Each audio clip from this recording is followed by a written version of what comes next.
Hello aspirant, welcome to civil Sangram. बस दरोगा के एग्जाम में कुछ दिन और रह गया है और साइंस का सबसे बड़ा फोबिया, साइंस का सबसे बड़ा डर को हम लोग खत्म करेंगे। इस छोटे से सीरीज में बने रहिए और देखिए कि किस तरह साइंस का प्रीवियस ईयर क्वेश्चन को एनसीईआरटी से प्रूफ करते हुए हमने आपके सामने रखा है। चलिए देखते हैं पहले प्रश्न की तरफ। पहला प्रश्न क्या कहता है? Blood is type of which tissue, यानी रक्त किस प्रकार का उत्तक है। ठीक है, हम लोग इस ऑप्शन में, अगर आप लोग को पता है ऑप्शन, आप लोग टिक करें। लेकिन हम लोग पहले थोड़ा सा इसके बैकग्राउंड को पढ़ेंगे एनसीईआरटी से। कहता है कि blood is a type of connective tissue. उत्तर तो सर यहीं पे मिल गया हम लोग को कि ब्लड कैसा टिश्यू है। ये एक कनेक्टिव टिश्यू है। ये थोड़ा सा इसका 6 क्लास का एनसीईआरटी से देखेंगे हम लोग। तो क्या कहता है कि on the basis of the function they perform we can think of different type of animal tissue. बहुत विभिन्न विभिन्न प्रकार के एनिमल टिश्यू के बारे में हम लोग सोचेंगे, उसके बारे में विचार करेंगे। कब?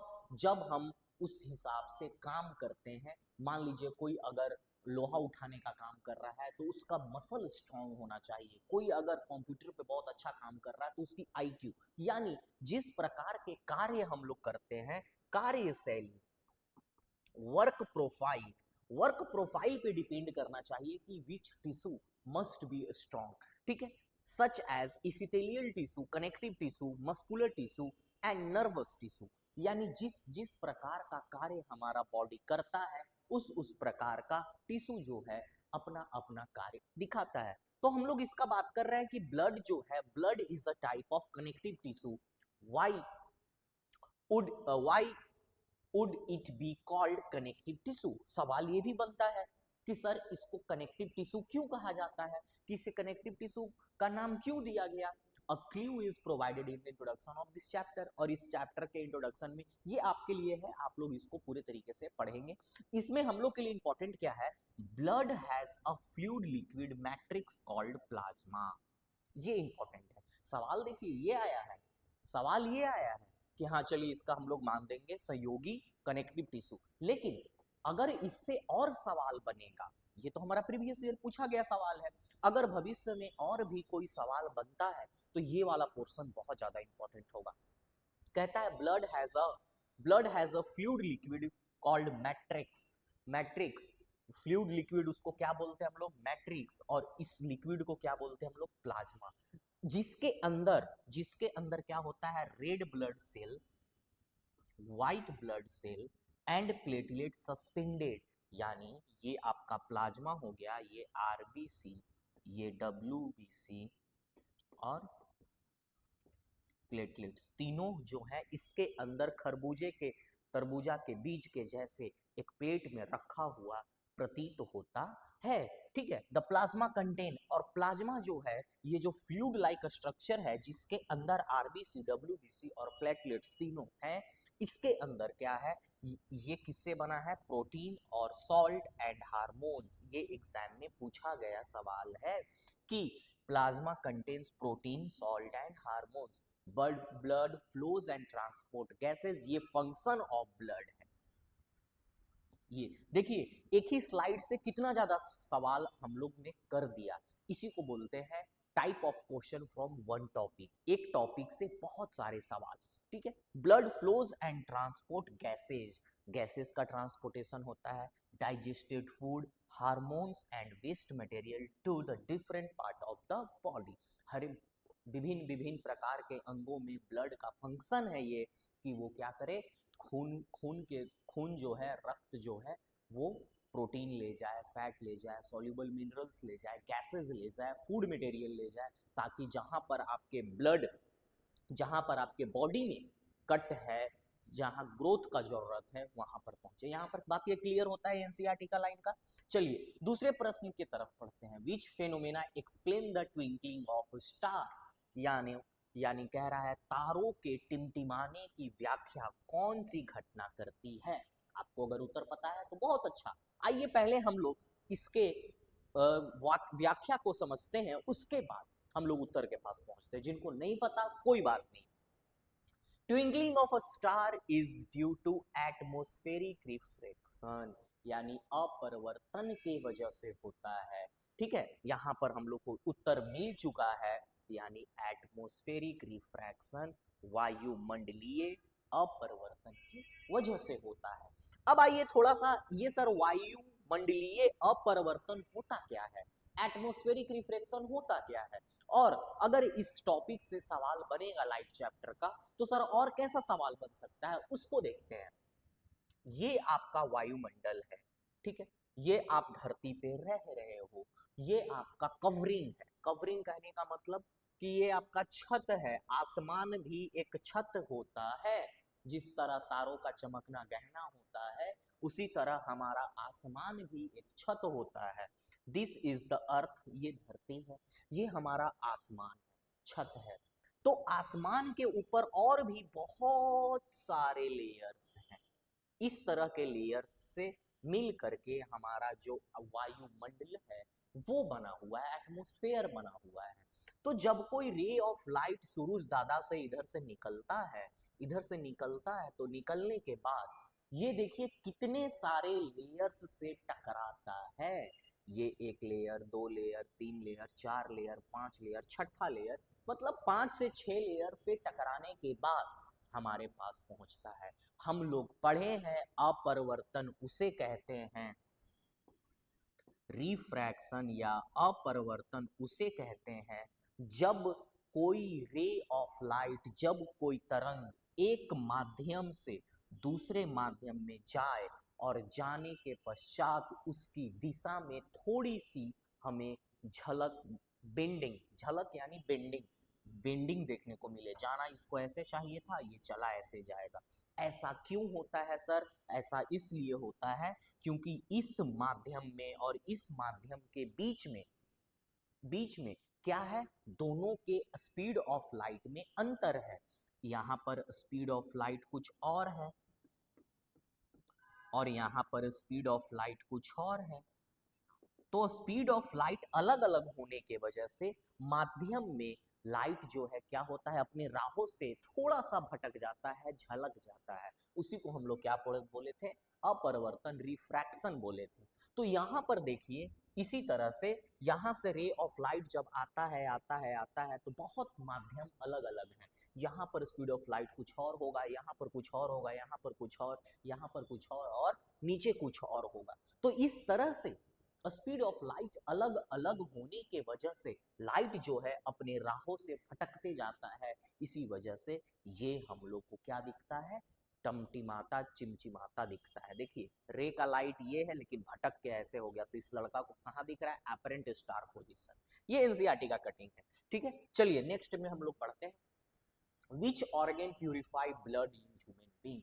आप लोग को पता होगा, भली भांति पता होगा कि कौन जो है, ऐसा ही क्वेश्चन पूछा है पिछले 10 सालों का प्रश्न है, हमने उठाया है, ठीक है। कौन सा, ये उत्तर पता होगा। आइए थोड़ा सा हम लोग कहानी को समझते हैं।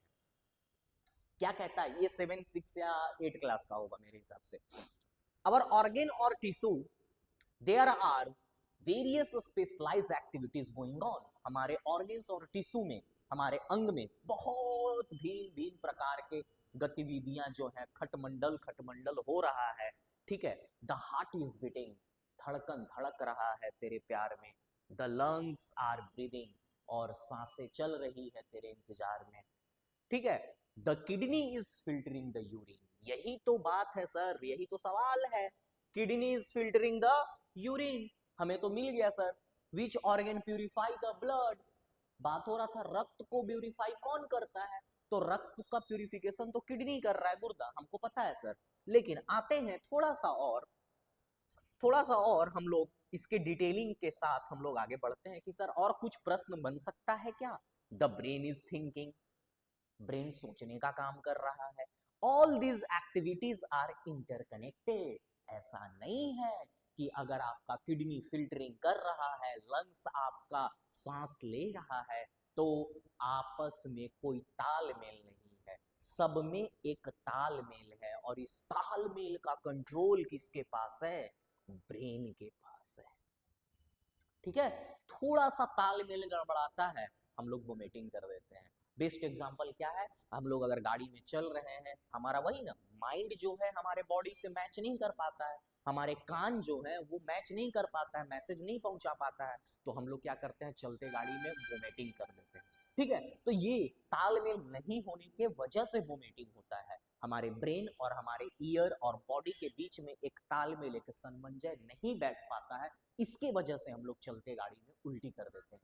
ठीक है, all these activity are interconnected. For example, if kidney are not filtering urine, poisonous substance will accumulate under such condition, the brain will not able to think properly. यही बात हमने बताया ना, अगर मान लीजिए आपका किडनी जो है बहुत अच्छे से कार्य नहीं कर रहा है, फंक्शन नहीं कर रहा है, तो क्या होगा, आपके बॉडी के अंदर से पॉइजनस सब्सटेंस जो आपके बॉडी के लिए हानिकारक हैं, वो तरपदर जमा होते जाएंगे, ढेर बनते जाएंगे, और आपका ब्रेन जो है बढ़िया से काम नहीं करेगा। ठीक है, चलिए आगे बढ़ते हैं। Which vitamin synthesise sunlight, sunlight को कौन सिंथेसाइज करता है, कौन तोड़ता है, सबको पता ही होगा, लेकिन थोड़ा सा हम लोग देखेंगे। उसके बाद देखिए, ये आया स्किन, हमारे स्किन के लेयर पे इस तरह का स्किन पे गिरा, यहाँ पर आया, थोड़ा सा लीवर में गया, उसके बाद यहाँ पर विटामिन D3 यानी विटामिन डी इज सिंथेसाइज्ड, यहाँ पर विटामिन सब एनसीईआरटी है, विटामिन डी इज सिंथेसाइज्ड। ठीक है, इसमें कुछ ज्यादा नहीं है आप लोग के लिए। आइए, which gas is release during the reaction of zinc with dilute HCl, यानी जिंक की डाइल्यूट HCl से अभिक्रिया में कौन सा गैस निकलता है। याद रखिएगा, थोड़ा सा प्रश्न को उठा लीजिए, जिंक का रिएक्शन, जिंक क्या है सर, मेटल है, इसका रिएक्शन डाइल्यूट HCl है। अब सर एक बात नहीं समझ में आता, ये डाइल्यूट HCl होता क्या है, प्रश्न में तो फंस गए, यहीं पर प्रश्न में ही फंस गए, ऑप्शन तो दूर की बात है। तो पहली बात सर, जिंक तो समझ में आता है, इतना सोना सोना सा है कि ये मेटल है, लेकिन सर डाइल्यूट HCl क्या है। देखिए, एसिड जो होता है वो दो प्रकार के होते हैं, एक होता है स्ट्रॉन्ग, ठीक है, स्ट्रॉन्ग एसिड एसे, और एक दूसरा क्या होता है, वीक एसिड। स्ट्रॉन्ग एसिड किसे कहेंगे सर, जिसमें एसिड की मात्रा ज्यादा हो और पानी का मात्रा कम हो। वीक एसिड क्या होगा सर, जिसमें वीक एसिड में एसिड का मात्रा कम हो और पानी का मात्रा ज्यादा हो। ठीक है, तो ये बनाया कैसे जाता है सर, वीक एसिड ज्यादातर करके डाइल्यूट HCl क्या है, डाइल्यूट मतलब कहने का मतलब होता है जिसमें पानी का मात्रा ज्यादा होगा। एक ऐसे हम लोग क्या लेंगे, टेस्ट ट्यूब लेंगे, उसमें हम लोग क्या करेंगे, यहाँ से ऐसे टच करके, ऐसे हड़ाक मनी पानी नहीं डालेंगे, ठीक है ना, हड़ाक मनी पानी नहीं डालेंगे, एसिड में हम लोग क्या करेंगे, धीरे धीरे पानी डालेंगे, और बीकर से टच करके डालेंगे, यानी रेघारी फोर के डालेंगे, ऐसे ऐसे ऊपर से हड़ाक पानी डालिएगा तो ब्लास्ट हो जाएगा। ठीक है, तो हम लोग धीरे धीरे करके हम लोग ऐसे पानी डालेंगे, और पानी डालने के बाद और इसको हिला देंगे, तो ये क्या बन जाएगा, डाइल्यूट, कॉन्सेंट्रेटेड नहीं रहेगा। एक होता है कॉन्सेंट्रेटेड एसिड और दूसरा होता है डाइल्यूट एसिड। इसमें कॉन्सेंट्रेटेड एसिड में क्या होगा, पानी का मात्रा कम रहेगा, और डाइल्यूट एसिड में पानी का मात्रा क्या होगा, ज्यादा होगा। तो यही बोल रहा है कि जिंक का रिएक्शन, जिंक के छोटे छोटे ग्रैनुलस बोलते हैं, उसको हम लोग किस में डाल रहे हैं, हम लोग डालेंगे उसको वीक एसिड, कहने का मतलब डाइल्यूट एसिड। ठीक है ना, आप लोग याद रखिए, डाइल्यूट एसिड जिसमें पानी का संख्या ज्यादा हो, जिसको हम लोग हाथ से छू भी दें तो किसी प्रकार का कोई हानि ना हो। ठीक है, आइए अब समझते हैं, ये देखिए, ये रहा हाइड्रोजन गैस बबल, क्या निकल रहा है, हाइड्रोजन गैस बबल। और देखिए पहले पूरे स्टेप से समझिए, देखिए यहाँ से कहाँ से एनसीईआरटी से सवाल पूछ रहा है, एक्टिविटी से भी सवाल पूछ रहा है। When HCl is react with zinc, hydrogen gas देखिए बाहर निकल रहा है, ये ऊपर की ओर है, और क्या बनता है, जिंक क्लोराइड, जिंक क्लोराइड बनता है। यहाँ पर देखिए इस तरह से जिंक के टुकड़े को डाला गया, ये क्लास 9th या 10th में लैब में कराया जाता है स्कूल्स में। जिंक का टुकड़ा डाला गया है इसमें, और ऊपर से क्या लगा दिया गया है, डिलीवरी ट्यूब, यहाँ से गैस देखिए निकल करके बल बल बल बल फेंक रहा है। और यहाँ पर कैसे पता चला कि सर हाइड्रोजन गैस है, ये गैस तो कुछ भी हो सकता है। फिर हमने क्या लगाया, एक कैंडल लेकर के उस गैस जहां से निकल रहा है उसके ऊपर रखा, या माचिस जलाया, तो कैसा आवाज आया, पॉप अप साउंड आया, pop up sound, pop up sound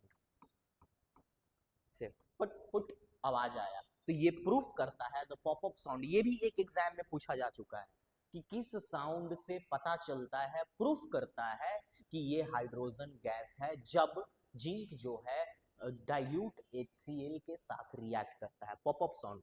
ठीक है, चलिए आगे बढ़ते हैं। Which part of brain regulate the heart beat and breathing, यानी ये ब्रेन का कौन सा हिस्सा, फोर ब्रेन, हिंड ब्रेन, ठीक है ना, कि मेडुला, मतलब ये सब ऑप्शन है सर, ये सब ऑप्शन है, हाइपोथैलेमस, सेरिबरम, सेरिबेरम, ठीक है ना, कौन सा पार्ट, ये नहीं पूछ रहा है, पार्ट के अंदर के भी हिस्से को पूछ रहा है कि इनमें से कौन सा जो है ये चीज को कंट्रोल करता है, हार्ट बीट एंड ब्रीदिंग को नियंत्रण करने का कार्य करता है। आपको पता है, बहुत अच्छा, नहीं पता है, पहले हम लोग समझते हैं ब्रेन के हिस्से को। फोर ब्रेन, फोर ब्रेन में 3 अंग होते हैं। फोर ब्रेन में अग्र मस्तिष्क में, मस्तिष्क में 3 अंग होते हैं। एक होता है सेरिब्रम, थैलेमस एंड हाइपोथैलेमस। ठीक है, आप लोग इसको नोट डाउन कर लीजिए। अगर आप लोग नोट डाउन नहीं कर रहे हो तो आपको टेलीग्राम चैनल पे वीडियो जैसे ही मिलेगा आपको साथ ही साथ आपको टेलीग्राम चैनल पे इसका पीडीएफ भी मिल जाएगा, ताकि आपको इसका विश्लेषण आप लोग बहुत अच्छे से कर सके। मोस्ट इंपॉर्टेंट, सेरिब्रम, थैलेमस और हाइपोथैलेमस, ये किसका होता है सर अंग, ये फोर ब्रेन का। ब्रेन का 3 अंग, पहला अंग फोर ब्रेन। ठीक है, आइए अब ये काम क्या करता है सर, सेरिब्रम, सेरिब्रम का काम होता है सोच करना, ठीक है, मेमोरी, याद रखना। अगर सोच जो रहा है तो याद भी वही रखेगा, ऐसे हम लोग याद रखेंगे। अगर सोच हम रहे हैं तो हम ही याद रखेंगे, यानी अगर थिंकिंग का काम अगर सेरिब्रम का है तो याद रखने का काम सोच उसकी, तो स्मृति भी उसी की। इंटेलिजेंस, सोच रहा है वो, ऑप्शन में यही सब रहता है, इसलिए हम यही सब बात रखें। इंटेलिजेंस यानी बुद्धिमत्ता, यानी बुद्धि। और वॉलेंट्री एक्शन, कुछ एक्शंस ऐसे होते हैं जो आपके कंट्रोल में नहीं होते हैं, जैसे कि सोचना, सोचना, सांस लेना, voluntary action, voluntary action, voluntary action are those action, ये ऐसे एक्शन होते हैं जो आपके कंट्रोल में नहीं होते हैं, और इनवॉलेंट्री एक्शन जो होते हैं, नहीं कंट्रोल में होते हैं और कंट्रोल में नहीं होते, जैसे कि सांस लेना। ठीक है, सांस लेना ये आपके कंट्रोल में नहीं है, ठीक है ना, लेकिन आप जो है भूख को कंट्रोल करना ये आपके कंट्रोल में है। ठीक है, तो इसको सेरिब्रम हम लोग कहते हैं, सेरिब्रम का काम है। थैलेमस, थैलेमस ब्रेन का वो हिस्सा है जो क्या करता है, relay station for sensory impulses, यानी हमारे ब्रेन में इंपल्सेस, यानी वो जो स्पाइनल कॉर्ड के थ्रू किसी भी प्रकार के इंपल्स हमारे ब्रेन को पहुंचता है, तो थैलेमस उसके लिए रिस्पॉन्सिबल होता है।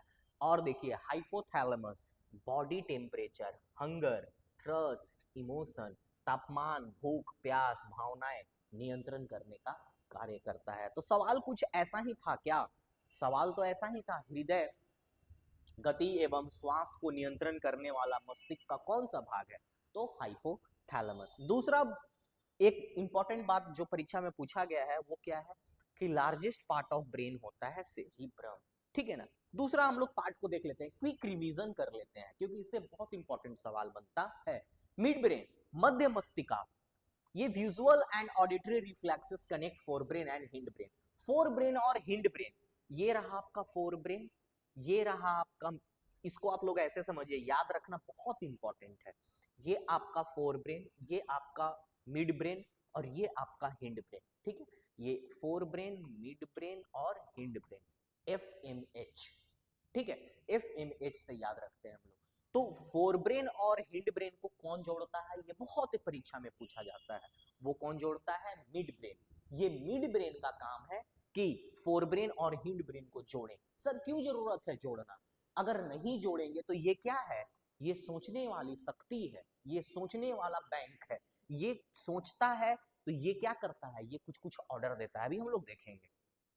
ये reflexes connect the forebrain and hind brain. Mid brain का काम, मिड का मतलब क्या होता है, मध्य, मध्य का काम क्या है, फोर को जोड़ना और हिंड को जोड़ना, ठीक है। अब आते हैं हिंड ब्रेन, पश्च मस्तिष्का, ठीक है, पश्च मतलब हिंड ब्रेन, पीछे की ओर, इधर की ओर।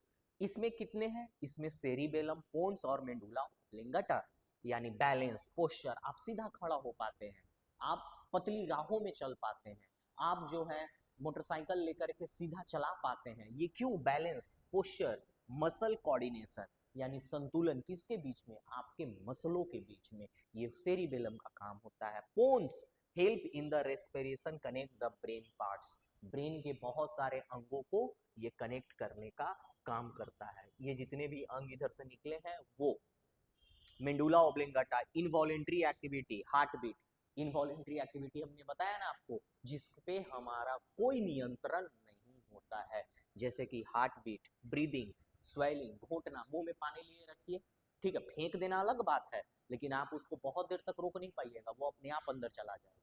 इसको हम लोग इनवॉलेंट्री, और याद रखिएगा वॉलेंट्री जो एक्शन है वो फोर ब्रेन के द्वारा किया जाता है, जो कि हाइपोथैलेमस में रहता है। यहाँ पर देखिए, thirst, emotion, body temperature, fore sensory, हाँ midbrain connect the and the reflex connect the forebrain and, एक यहीं पर था वॉलेंट्री का, वॉलेंट्री का हम आप लोग को, हाँ यहाँ पर देखिए सेरिबेरम, वॉलेंट्री एक्शन, सेरिबेरम याद रखिएगा वॉलेंट्री एक्शन, और मेंडुला ऑब्लिंगेटा आप लोग याद रखिएगा involuntary action. Which hormone is secreted by the pancreas, सबको पता है कि पैंक्रियाज के द्वारा, लेकिन इसके रिलेटेड फैक्ट क्या है उसको समझते हैं। पैंक्रियाज सिक्रेट पैंक्रियाटिक जूस, यहीं पर बात खत्म होगी, ठीक है ना। सबको पता है कि हार्मोन कौन सा सिक्रेट करता है, pancreatic juice, which contain enzyme, यहां पर इंपॉर्टेंट सवाल है। यानी सर यहां पर एक बात तो समझ में आता है कि पैंक्रियाज जो है पैंक्रियाटिक जूस सिक्रिएट करते हैं, ठीक है। अब सर सवाल पैंक्रियाज से बनेगा तो एक तो सर ये बनेगा, दूसरा सवाल क्या बनेगा सर, ये बनता है जिसके अंदर कौन सा एंजाइम होता है, ट्रिप्सिन, कौन सा होता है सर, ट्रिप्सिन एंजाइम होता है, ठीक है, for digesting protein and lipids for breaking down emulsified fat. यहां से एक और सवाल बनता है सर, क्या बनता है कि ट्रिप्सिन जो है किसको किसको डाइजेस्ट करता है, प्रोटीन और फैट्स। देखिए एनसीईआरटी कितना एक ही बात में बात कर दिया, बोलता है कि पैंक्रियाज जो है वो पैंक्रियाटिक जूस निकालता है, कौन सा निकालता है, ट्रिप्सिन निकालता है, और ट्रिप्सिन जो है प्रोटीन और फैट हमारे बॉडी में डाइजेस्ट करना, पाचन करने का कार्य करता है। The wall of small intestine clad, ये सब ग्लैंड है, आप लोगों को पढ़ना है। यहां पर आइए, यहां पर जो जो हम हाईलाइट किए हैं, एक ये 6 क्लास का बच्चा है, देखे होंगे भूजो और पहेली का कहानी, उसमें एनसीईआरटी क्लास 6 में ये क्या कह रही है बच्ची, their aunt also told them that their uncle was suffering from diabetes. उसकी चाची ने कहा कि उसके जो चाचा हैं वो डायबिटीज से जूझ रहे हैं। क्यों sir? Because his pancreas was not producing hormone called insulin. समझ रहे हैं? यानी पैनक्रियाज जो है एक और हार्मोन निकालता है सर, उसका नाम क्या है, इंसुलिन है। यानी पैनक्रियाज जो जूस निकालता है उस जूस का नाम क्या है, पैनक्रियाटिक जूस, और जो इंसुलिन निकालता है उस इंसुलिन का नाम एक इंसुलिन निकालता है उसका नाम क्या है, पैनक्रियाटिक इंसुलिन। पैनक्रियाज दो चीज निकालता है, एक पैनक्रियाटिक जूस और एक दूसरा इंसुलिन। इसका फंक्शन क्या है, ये जो है पैनक्रियाज जो ट्रिप्सिन को तोड़ने का काम करता है, प्रोटीन और फैट, और इंसुलिन जो है ये क्या है, ये आपको डायबिटीज डायबिटीज अगर हो जाएगा तो इसमें आपको हेल्प करेगा। यहीं पर देखिए आगे, इनसफिशिएंट क्वांटिटीज, डायबिटीज क्यों हुआ, क्योंकि आपके अंदर इंसुलिन कम था, आपका पैंक्रियाज जो है कम इंसुलिन निकाल रहा था, इसके वजह से। Boojho and Paheli then asked the aunt about the adrenal gland, ये हम लोग बाद में एड्रेनल ग्लैंड का, it help the body to adjust the stress when it come anger. Adrenal gland किसके लिए है, तो जब हम लोग गुस्सा करते हैं तब हम लोग को उसमें शांत करने का और माहौल देता है थोड़ा, ठीक है। हम लोग बात करते हैं यहाँ पर इंसुलिन का। चलिए पैनक्रियाज का दो कहानी समझ गए, पैनक्रियाटिक जूस और insulin. The pH of acidic solution is, यानी अम्लीय विलयन का पीएच सदैव कैसा होता है, ये सवाल है। सवाल का उत्तर आप लोगों को पता है तो ठीक है, पहले हम लोग पीएच स्केल देख लेते हैं, फिर सवाल के पास पहुंच जाएंगे। ये देखिए, अगर कोई एसिडिक है तो उसका पीएच स्केल 0 से लेकर के कहां होगा, 6.9 तक, 7 पे न्यूट्रल, 8 से लेकर के 14 तक कैसा, बेस। ठीक है, बेस होगा।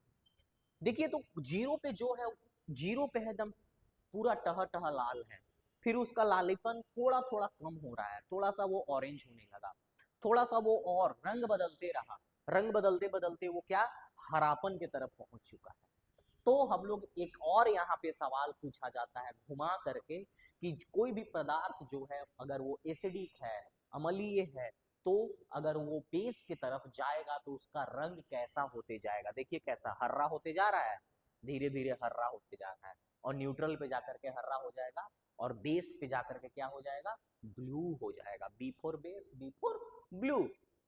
अब देखिए, अभी इसका कुछ हमने यूज डाला है, ये तो सर हम लोग का सवाल तो बन गया, लेकिन इसके और भविष्य में आने वाले सवाल जो है इस टॉपिक से, उस पर हम लोग चर्चा कर रहे हैं। pH of acidic solution is always, देखिए इक्वल टू 7, नहीं सर, इक्वल टू 7 किसका होता है सर, वो न्यूट्रल का होता है, न्यूट्रल का होता है। मोर देन 7, अभी पढ़े सर कि 7 से जैसे ही दाहिने की तरफ बढ़ेंगे बेसिक होता जाएगा, लेस देन 7, 7 से कम, यानी 7 से कम, शून्य तो सर न्यूट्रल का होगा, ये तो समझ गए। अब देखिए थोड़ा सा यहाँ पर, जो मजबूत स्ट्रॉन्ग बेस होगा, स्ट्रॉन्ग बेस होगा उसका पीएच कितना होगा, 13-14, और स्ट्रॉन्ग एसिड होगा उसका 0 से 1 के बीच में, या 1 से 1.5 के बीच में होगा। ठीक है ना। छोर छोर पे क्या होते हैं ये लोग, बहुत ज्यादा स्ट्रॉन्ग होते हैं। इस छोर पे क्या है, बेस है, और इस छोर पे क्या है, अम्ल है, एसिड है। तो छोर पे जो है एसिड, पीएच स्केल पे, पीएच स्केल पे बात करें हम, पीएच स्केल के छोर पे एसिड जो है वो सबसे स्ट्रॉन्ग होते हैं, और पीएच स्केल के छोर पे, पीएच स्केल के पे छोर पे बेस जो है वो भी बहुत ज्यादा स्ट्रॉन्ग होते हैं। इसके कुछ यूज पीएच स्केल पे हम लोग देख रहे हैं। बैटरी का एसिड बोलते हैं ना, सल्फ्यूरिक एसिड है, स्टमक एसिड, पेट वाला एसिड, लेमन विनेगर, ये सब देखिए, टोमेटो, ये सब बियर। और देखिए लास्ट में क्या है, आप लोग को मोबाइल उल्टा करके इसे देखने का जरूरत नहीं है, आप लोग जो है इसको पीडीएफ डाउनलोड कर लीजिएगा, कहां से, @ हम आप लोग को टेलीग्राम चैनल दे रहे हैं, वीडियो के साथ साथ मिल जाएगा, @सिविल संग्राम। इसे मोबाइल और मुड़ी टेढ़ करने का जरूरत नहीं है, पीडीएफ मिल जाएगा। Which structure prevent backward flow of blood in the heart? कह रहा है सर, ध्यान से समझिएगा, हृदय में रक्त को परिवर्तन को कौन रोकता है, प्रत्यावर्तन कौन रोकता है, प्रत्यावर्तन मतलब बैकवर्ड फ्लो, किसी चीज को आप ऊपर फेंक रहे हैं तो वो नीचे आ रहा है, उसको कौन रोकता है, आर्टरीज, वेन, वल्व्स, कैपिलरीज, देख लीजिए कौन रोकता है। आपको उत्तर पता है, बहुत अच्छा, हम लोग पहले पढ़ेंगे तब हम लोग उत्तर की ओर बढ़ेंगे। अरे भाई ये देखिए, हार्ट क्या है, एक बहुत प्यारा मस्कुलर ऑर्गन है, हमारे मुट्ठी के बराबर है, हमारे थोड़ा सा बाएं की ओर झुका हुआ है, टिल्टेड है, ठीक है ना, ये सब चीजें हम लोग को पता है, पता है सर। लेकिन यहां पर देखिए, since ventricle have to pump the blood into various organs, they have thick muscular wall. ventricles, veins का वॉल कैसा होता है, थिक होता है, क्योंकि क्या करना होता है, उनको ब्लड को पंप करना होता है। Then the artery do, artery यानी हम लोग बात करें निलय और आलिंद का, तो इस तरह से हम लोग समझ, हिंदी में भी इस तरह से समझ सकते हैं, ठीक है। Valves ensure that do not flow the backward flood when artery और वेंट्रिकल कॉन्ट्रैक्ट। यहाँ पर देखिए वल्व, वल्व यानी वल्व का काम क्या है, ensure that blood do not flow backward, यही तो सवाल है sir. Valve prevent the backward flow in the heart, exact NCERT का लाइन रहता है सवाल में, आप लोग ध्यान देंगे तो कौन होता है, वल्व होता है, कपाट होता है। ये वल्व क्या करेगा, इस तरह का, अगर आप हमारा क्या है, कोई भी है, आर्टरी या वेन कोई भी है, आलिंद या निलय कोई भी हो, आलिंद या निलय कोई भी हो, फर्क नहीं पड़ता, अगर ब्लड जो है जा रहा है नीचे से ऊपर जा रहा है जा रहा है और आप खड़े हो, सोचिए आप खुद पाइप में, तो यहाँ पर एक कपट नहीं रहेगा तो ब्लड वापस भी गिर सकता है।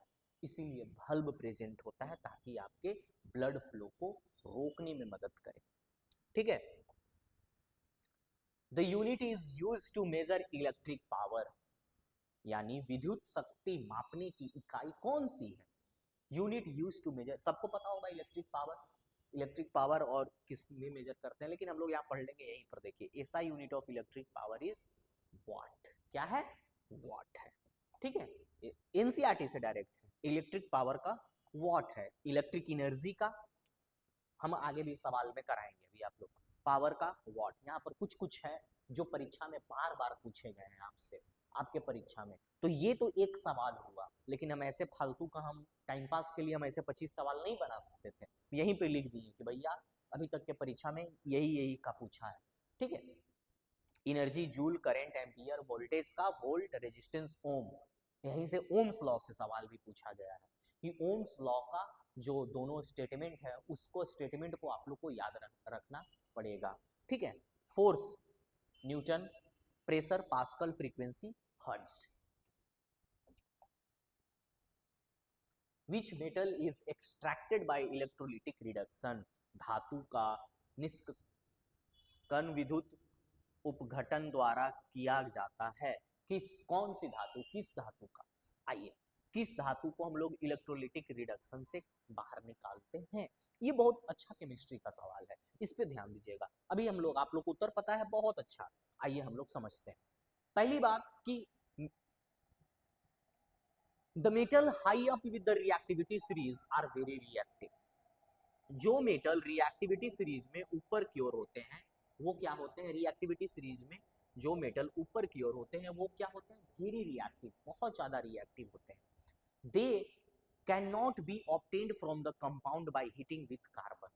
अगर हम इसका रिएक्शन जो कार्बन के साथ कराएंगे तो ये अपने कंपाउंड में से बाहर, यानी अपने घर से बाहर नहीं निकलेंगे। इनको अगर हम कार्बन से गोला मारे तो कार्बन से इन लोग को धक्का मारने से इन लोग बाहर नहीं निकल सकते हैं। For example aluminium, for example carbon can not reduce the oxide of sodium.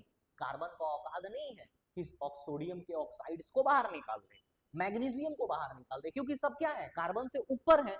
तो आप नीचे हैं तो आप ऊपर वालों को धक्का मार के कैसे निकाल सकते हो? औकात का बात ही नहीं है। ठीक है। Calcium, aluminium, etc to respective metal, this is because the metal have more affinity for oxygen than carbon। ऐसा क्यों होता है कि कार्बन जो है ऊपर वाले मेटल को क्यों लात मार के नहीं निकाल पाता है? क्योंकि जितने भी मेटल हैं वो ऑक्सीजन से प्रेम पूर्वक जुड़े हुए हैं और मेटल ऑक्साइड बनाए हुए हैं। उनका प्रेम मेटल के तरफ, ऑक्सीजन के तरफ ज्यादा है, ना कि कार्बन की तरफ। आप कार्बन से मेटल का दोस्ती बहुत कम देखेंगे, लेकिन मेटल का दोस्ती जो है आप ऑक्सीजन से बहुत ज्यादा देखेंगे, उतना ही कम आप कार्बन के साथ देखेंगे। ठीक है। These metals are obtained by electrolytic reduction। इस सब मेटल्स को इलेक्ट्रिक रिडक्शन से किया जाता है। For example sodium, magnesium, calcium are obtained by the electrolysis of their molten chlorides। The metals are deposit at cathode। और ध्यान दीजिएगा यहाँ पर सवाल पूछा गया है, जो मेटल हम लोग निकालते हैं वो कहां पर डिपॉजिट होता है? डिपॉजिटेड एट, यहां पर देखिए कैथोड है, आप लोग इसको अंडरलाइन कर लीजिए। कैथोड कैसा होता है? कैथोड निगेटिवली चार्ज होता है। Whereas chlorine is liberated at anode, positively charge. Chlorine कैसा होता है? Positively charge. Electrode, the reaction, ये चीज है। Similarly aluminium can be. तो और देखिए मेथड क्या है और कौन सा है? और कौन सा निकाला हम लोगों ने? बॉक्साइट का मेथड, इलेक्ट्रोलिटिक रिडक्शन। प्रोसेस का नाम हेल-हायरलॉट प्रोसेस। इलेक्ट्रोलाइट कौन सा? Molten Al2O3, aluminium oxide plus cryolite, और कैथोड का प्रोडक्ट अल्युमिनियम मेटल। ठीक है। तो ये सब जो चीजें हैं आप लोग को, ये परीक्षा में पूछा गया सवाल है, आप लोग को ध्यान देना चाहिए। केमिस्ट्री का बहुत अच्छा सवाल है। Which unit is use to measure electric power, हम लोग ऑलरेडी पढ़ चुके हैं, पीछे का सवाल हम लोग कर चुके हैं। ठीक है। Which blood cell lack nucleus in human, मानव में किस रक्त कोशिका में नाभिक नहीं होती है? RBC, WBC, platelets, lymphocytes. आप लोग को उत्तर पता है, कोई बात नहीं, अच्छा है। अभी हम लोग देखेंगे आरबीसी में न्यूक्लियस नहीं होता, डब्ल्यूसी में न्यूक्लियस प्रेजेंट होता है। ठीक है, आइए तो इसका उत्तर क्या हो जाएगा? आरबीसी। आरबीसी में नहीं होता है। प्लेटलेट्स में भी सेल बाउंड्रीज होते हैं, ठीक है, सेल बाउंड्रीज होते हैं, न्यूक्लियस लगभग लगभग नहीं होता। Which law explain refraction of light?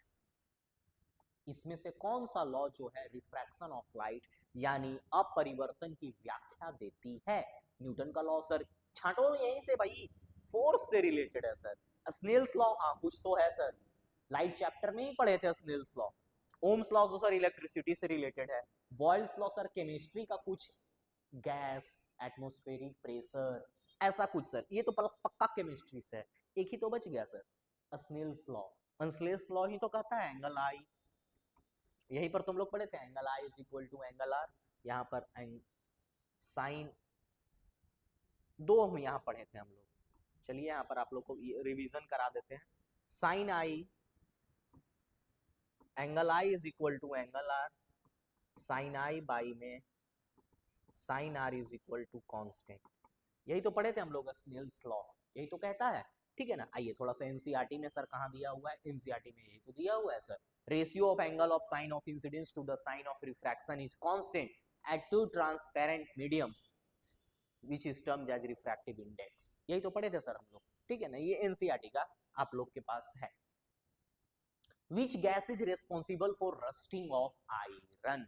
यानी बहुत अच्छा सुंदर सा सवाल केमिस्ट्री का, बहुत बच्चा कंफ्यूज होता है। लोहे में जंग लगने के लिए मुख्यतः कौन सी गैस उत्तरदायित्व लेती है या उसमें इंपॉर्टेंट है? जंग लगना, आइए ऑक्सीजन का बहुत बड़ा रोल होता है। देखिए क्लास एनसीईआरटी क्लास 7 का है ये। Iron plus oxygen form from air, oxygen कहां से मिला? फ्रॉम एयर, प्लस H2O क्या बनाया? रस्ट बनाया। यानी इसको अगर हम लिखें आप लोग के लिए, iron plus oxygen is equal to rust. यही तो बन रहा है, रस्ट बन रहा है, रस्ट, ठीक है, रस्ट बन रहा है, ठीक है। Rusting is the process for both oxygen and water. तो आप लोग यहाँ पर ध्यान दे सकते हैं, देख सकते हैं, ऑक्सीजन का सही उत्तर हो जाएगा, ठीक है। चलिए, विच part of plant is modified into spine of cactus? यानी कैक्टस के कांटे किस भाग में स्वारूपांतरण है? किस भाग में उसके कांटे इनटू स्पाइन पूछ रहा है। Which part of plant modified into spine in cactus? Spine में कौन मॉडिफाइड हुआ है? तने, रूट, लीफ या फ्लावर? ये 6 क्लास के एनसीईआरटी से आप लोग को उठाया गया है। देखिए, leafy like a structure cactus, in fact the stem photosynthesis, this plant curved into the stem is also covered with the thick waxy layer which help to retain water at tissue the cactus। अब ये सब पूरा point आप लोग पढ़िएगा, हम आप लोग को मेन, ये कैक्टस है तो कैक्टस में यहाँ पर देख रहे हैं कांटेदार स्ट्रक्चर, ये कुछ भी नहीं तो क्या है? लीव्स है, पत्ते हैं, किसके? कैक्टस के। कैक्टस के पत्ते हैं, कैक्टस के जो पत्ते हैं वो थोड़े उम्र के बाद क्या बन गए हैं? ये कांटे बन गए हैं, कैक्टी बन गए हैं, वो स्पाइन बन गए हैं, इसे पूरा नुकीला नुकीला कांटा निकल गया है। तो पत्ते ही जो है वो कैक्टस के वो कांटी बन गए हैं। विच quantity remains constant in a series circuit? श्रृंखला परिपथ में कौन सा राशि स्थिर रहता है? Voltage, resistance, current, power. आइए थोड़ा सा समझते हैं इधर, ये कौन सा है? ये सर्किट है आपका सीरीज का, ठीक है, पैरेलल का श्रृंखला पूछा है यार, सीरीज कनेक्शन। ये किसका सर्किट है? ये पैरेलल का है। ये किसका है? ये सर सीरीज का है। यहां पर देखिए, circuit divides the current through electrical, parallel में क्या होता है? Parallel circuit divide the current through electrical circuit, यानी पैरेलल में अगर कोई भी जाता है तो करंट का डिवीजन होता है। यहां से ये बैटरी से निकला, यहाँ पर देखिए करंट का डिवीजन होता है, इसमें क्या होता है, करंट सेम होता है, बिजली का डिवीजन नहीं होता है।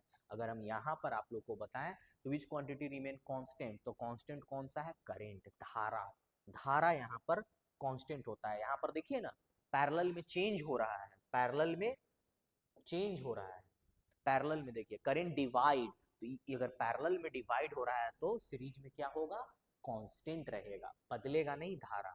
तो यहाँ पर आप लोग लिख सकते हैं कि पैरेलल में, पी फॉर पैरेलल में करंट जो है डिवाइड, शॉर्ट फॉर्म में लिख लीजिए डिवाइड, करंट डिवाइड होगा, वोल्टेज सेम रहेगा, और यहाँ पर करंट जो है सेम रहेगा, वोल्टेज डिवाइड होगा। ये बहुत एग्जामों में पूछा जाता है।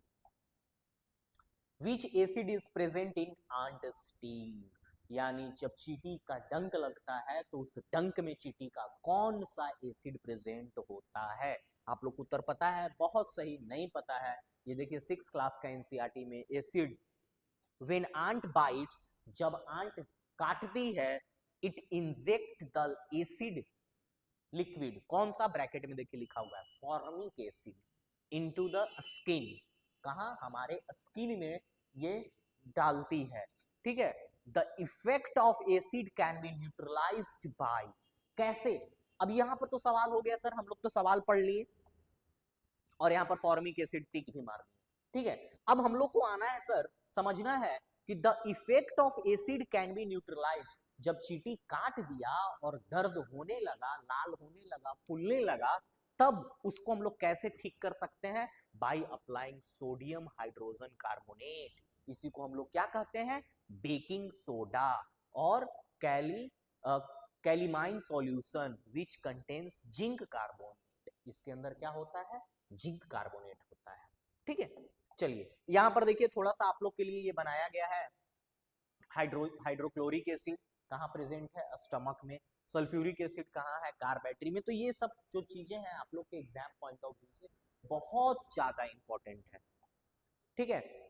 Which organ control body temperature, ये ऑलरेडी हम लोगों ने हाइपोथैलेमस पीछे पढ़ चुका है, ठीक है, ये वो सेम क्वेश्चन है जो रिपीट हो रहा है। Which colour has maximum wavelength, ये क्वेश्चन, यानी किस तरंग की तरंग द्वे सबसे अधिक होती है, इसको हम लोग समझते हैं, फिर अगर उत्तर आपको पता है तो पहला तो सर वेवलेंथ होता क्या है, पहला सवाल यही, वेवलेंथ क्या होता है, तरंग द्वे क्या होता है, distance between two consecutive compression और two consecutive rarefaction is called wavelength, ये दूरी, ये दूरी जो है दो कॉन्जुकेटिव, जो दो कॉन्जुकेटिव किसके, कॉम्प्रेशन और रेयर फ्रैक्शन के बीच का दूरी ही क्या होता है, हमारा जो है वेवलेंथ होता है। Wavelength is usually represented by lambda, इसको क्या बोलते हैं, लैम्डा, ग्रीक लेटर लैम्डा, ऐसा यूनिट क्या होता है, मीटर। किसका वेवलेंथ सबसे ज्यादा है, देखिए 7000 एंगस्ट्रॉम रेड लाइट का, ठीक है, लाल। आइए, which compound is used as a baking, which compound is used as baking soda, baking soda के रूप में कौन सा यौगिक प्रयोग किया जाता है, आप लोग को पता है तो सही है, नहीं तो हम लोग पढ़ रहेंगे इधर। बेकिंग सोडा में सोडियम बाइकार्बोनेट प्रेजेंट होता है, फॉर्मूला क्या है, NaHCO3, जब हम लोग हीट करते हैं तो कौन सा गैस निकलता है, CO2 गैस रिलीज करता है, मेक्स द केक फफी, इसीलिए हम लोग क्या मिलाते हैं, बेकिंग सोडा केक में मिलाते हैं, ताकि जैसे ही हीट हो तो वो क्या हो जाए, स्पॉन्जीदार हो जाए, ठीक है। वॉशिंग सोडा में सोडियम कार्बोनेट मिलाते हैं, यहाँ पर हम लोग क्या मिलाते हैं, सोडियम बाइकार्बोनेट, ठीक है, सोडियम बाइकार्बोनेट मिलाते हैं। यहाँ पर देखिए थोड़ा थोड़ा सा कुछ इंपॉर्टेंट है आप लोग के लिए, ब्लीचिंग पाउडर में हम लोग क्या मिलाते हैं, सोडियम ऑक्सीक्लोराइड, ठीक है, plaster of Paris sodium sulphate, sodium sulphate hemihydrate, quick line calcium oxide, slaked line को कैल्शियम हाइड्रोक्साइड, और कॉमन सॉल्ट सोडियम क्लोराइड। तो ये यहाँ पर कुछ इंपॉर्टेंट फॉर्मूलाज जो है आप लोग के लिए लिखा गया है। Which part of eye forms the image, eye का कौन सा अंग जो है इमेज बनाने का काम करता है, सबको पता है सर रेटिना पे इमेज बनता है, अगर कहीं भी कोई दिक्कत है तो बताइए। अब थोड़ा सा समझ लेते हैं हम लोग, यहाँ पे light sensitive screen is called retina, जहां पर इमेज बनने का काम होता है। लेकिन जहां से लाइट इंटर करता है उसको हम लोग क्या कहते हैं, कॉर्निया कहते हैं। ये क्वेश्चन बार बार पूछा गया है। हमारे आई बॉल का लेंथ कितना होता है, 2.3 सेंटीमीटर होता है। Iris iris is a dark muscular diaphragm that control the size of the pupil। प्यूपिल का साइज को कौन कंट्रोल करता है, आइरिस कंट्रोल करता है। और हमारे ब्रेन तक नर्व, ऑप्टिक नर्व जो है सिग्नल पहुंचाने का कार्य करता है। Which metal is the best conductor of electricity, इसमें से बेस्ट कंडक्टर ऑफ इलेक्ट्रिसिटी कौन सा है, आइए समझते हैं। आप लोग को पता है गुड कंडक्टर किसको बोलते हैं हम लोग, गुड कंडक्टर उसी को बोलते हैं जो इलेक्ट्रिसिटी को बिना ज्यादा लॉस किए हुए, देखिए लॉस तो हर कोई करता है, लेकिन इलेक्ट्रिसिटी को बिना ज्यादा लॉस किए हुए, ज्यादा बर्बाद किए हुए करंट को पास कर दे, यानी प्रतिरोधक क्षमता उसके अंदर कम हो। Thus the good conductor of electricity। यहाँ पर देखिए short dissolvent small amount of mineral present in the, अब यहाँ पर ये जो भुजो और पहेली की कहानी है इसकी तरफ ये क्या समझाना चाह रही है कि एक नॉर्मल वाटर है, नॉर्मल वाटर, एक पानी ऐसा है, इसी पानी में हमने क्या डाल दिया, सॉल्ट डाल दिया, ठीक है। एक और पानी लिया हमने, उसमें और क्या किया, डिस्टिल वाटर लिया, ठीक है, डिस्टिल वाटर लिया। तो जैसे ही नॉर्मल वाटर में इलेक्ट्रिसिटी कंडक्ट किया, हम बढ़िया एमीटर हम लोग ने लगाया, एमीटर में अच्छा करंट बताया। सॉल्ट वाटर में जैसे ही हमने इसको डाला और अच्छा बताया, ए का वैल्यू और बढ़ गया, और हमने डिस्टिल वाटर में डाला तो ए का वैल्यू 0 हो गया। इससे क्या पता चलता है कि इलेक्ट्रिसिटी जो है सिर्फ आयंस में टूटती है, जहां आयन होगा वहीं इलेक्ट्रिसिटी फ्लो करेगा। यहाँ पर आयन में टूटा तो इलेक्ट्रिसिटी फ्लो किया। और बेस्ट कंडक्टर कौन है, सिल्वर और कॉपर, ठीक है, सिल्वर और कॉपर दोनों में से कोई एक आप चूज कर सकते हैं, यहाँ पर सिल्वर और कॉपर। सिल्वर के साथ आप जाइएगा क्योंकि क्लास 10th में सिल्वर को ज्यादा बेस्ट बताया है, ठीक है, ये क्लास 6 का था एग्जाम्पल, 10th में सिल्वर को ज्यादा अच्छा बनाया है, ठीक है। ऑर्डर ऑफ देखिए क्लास 10th के हिसाब से order of reactivity high to low, silver ज्यादा, कॉपर, फिर अल्युमिनियम, फिर आयरन।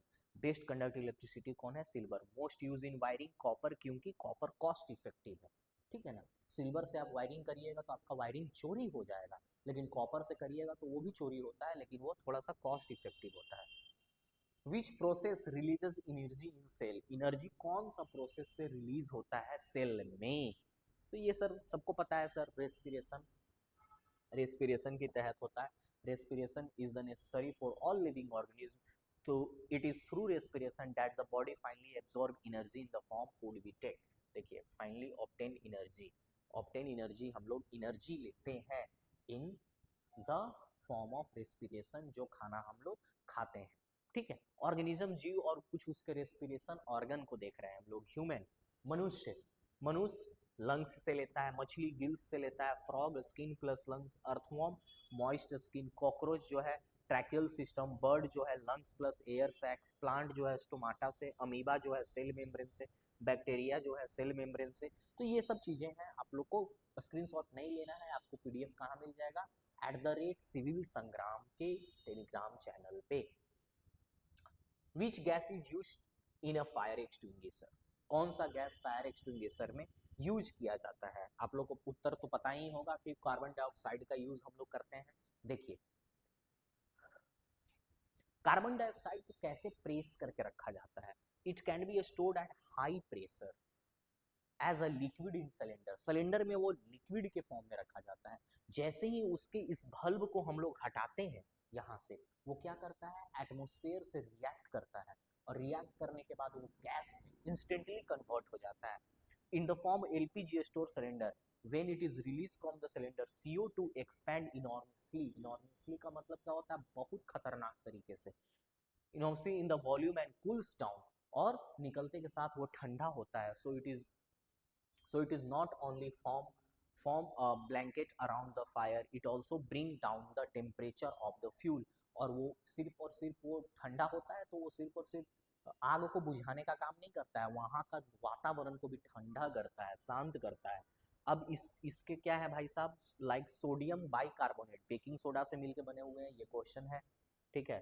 पोटासियम बाइकार्बोनेट और near the fire which chemicals give of CO2, देखिए यही चीज तो सवाल था, CO2, ठीक है। Which vitamin is known as anti sterility vitamin, यानी एंटी स्टेरिलिटी का विटामिन कहने का मतलब है ये सर विटामिन ई होता है, ये विटामिन ई होता है।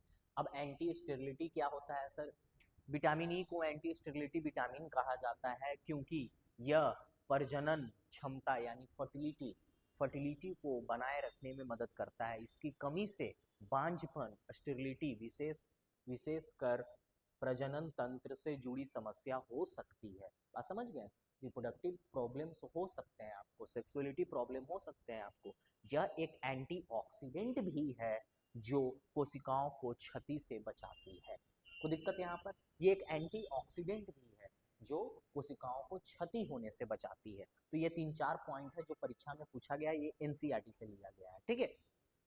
अब देखिए कुछ विटामिन की वजह से परीक्षा में पूछा गया सवाल कैसे हैं। नाइट ब्लाइंडनेस विटामिन ए की कमी की वजह से होती है। बेरी बेरी विटामिन B1, इसको थाइमिन भी कहा जाता है। इसको क्लियोलिस विटामिन B2, इसको हम लोग राइबोफ्लेविन भी बोलते हैं।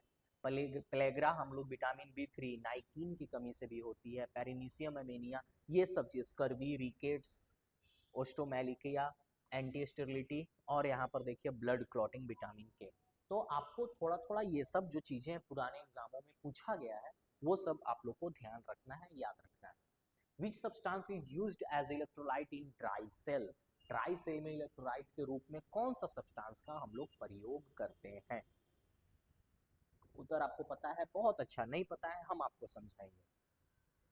इसको हम लोग लैंची सेल भी बोलते हैं, लिलैंची सेल भी बोलते हैं इलेक्ट्रोलाइटिक सेल को। इसमें अमोनियम क्लोराइड NH4Cl का पेस्ट प्रयोग किया जाता है। ड्राई सेल में तरल अम्ल नहीं है, यानी लिक्विफाइड एसिड नहीं है, लिक्विफाइड एसिड नहीं है, बल्कि पेस्ट इलेक्ट्रोलाइट होते हैं, ठीक है। पेस्ट कैसा है, इलेक्ट्रोलाइट है, यानी हम लोग क्या अमोनियम क्लोराइड के साथ जाएंगे। विच mirror is used eight rear view mirror in vehicle, यानी गाड़ियों में किस प्रकार का मिरर यूज किया जाता है। ये प्लेन मिरर नहीं sir, concave mirror, convex mirror, cylindrical mirror नहीं सर। हम लोग आइए थोड़ा पहले समझ लेते हैं एनसीईआरटी के थ्रू। Convex mirror are commonly used in rear view, यानी पहले सर उत्तर तो हमको मिल गया, उत्तर तो मिल गया सर, ठीक है। और कहाँ कहाँ इसका यूज किया जाता है सर, वो भी थोड़ा सा देख लेते हैं। कॉन्वेक्स मिरर ही यूज क्यों किया जाता है सर गाड़ियों को, क्योंकि ये बड़े एरिया को, बड़े वाइडर एरिया को, देखते हैं ना कि इतना छोटा सा शीशा है, इसमें पूरा पीछे तक बड़ा बड़ा ट्रक को, यानी इसका एक नेचर होता है सर कि बड़े एरिया को ये कम जगह में, दे आर कर्व्ड, क्या है, कर्व्ड है, diminished outside, thus the concave mirror enable the driver to view much larger area would be possible without a plane mirror, would be possible with a plane mirror. Plane mirror अगर use करते हैं तो ये ऐसा possible नहीं होता कि इतने बड़े बड़े एरिया को हम देख पाते हैं, लेकिन कॉन्वेक्स मिरर के वजह से हम लोग चीजों को देख पाते हैं और सही दूरी और नापी के वजह देख पाते हैं। सही में गाड़ी अगर 200 मीटर दूर है तो 200 मीटर दूर ही दिखता है, ठीक है। कॉनकेव मिरर का भी यूज साथ साथ में पढ़ लेते हैं। व्हीकल का हेडलाइट में हम लोग यूज करते हैं क्योंकि इसका एक और नाम है कन्वर्जिंग मिरर, ये लाइटों को एक जगह कन्वर्ज करने का काम करता है, ठीक है। इसके डेंटिस्ट में हम लोग यूज करते हैं, सर्च लाइट, टॉर्च लाइट, ठीक है। डेंटिस्ट लोग सेविंग मिरर में हम लोग इसका यूज करते हैं, सुलार the image of face, dentist use concave mirror to see the large image of the teeth, ठीक है। और इसको सोलर फर्नेसेस में यूज करते हैं, जैसे कि heater, solar heater, solar cooker में हम लोग यूज करते हैं, ताकि हम लोग को क्या चाहिए, लाइट एकत्रित एक जगह पे चाहिए, तो इसीलिए हम लोग क्या यूज करते हैं, कॉनकेव। और वेक्स में हम लोग को डाइवर्ज चाहिए, इसको इसलिए इसको डाइवर्जिंग मिरर भी कहा जाता है। Which gas is involve when calcium carbonate react with acid, calcium carbonate जब एसिड से रिएक्ट होता है तो कौन सा गैस निकलता है। आप लोग को उत्तर पता है, बहुत अच्छा, नहीं पता है अभी हम आप लोग को सिखाएंगे। देखिए जब कैल्शियम कार्बोनेट को रिएक्ट करते हैं तो कौन सा गैस निकलता है, कार्बन डाइऑक्साइड गैस निकलता है। जब एसिड और कार्बोनेट रिएक्ट होगा तो कार्बन डाइऑक्साइड हमेशा निकलेगा। ठीक है, calcium carbonate react with water, then it give calcium carbonate formed with lime water, milky water, then it give हम लोग को कैल्शियम कार्बन डाइऑक्साइड। ठीक है, कार्बन डाइऑक्साइड।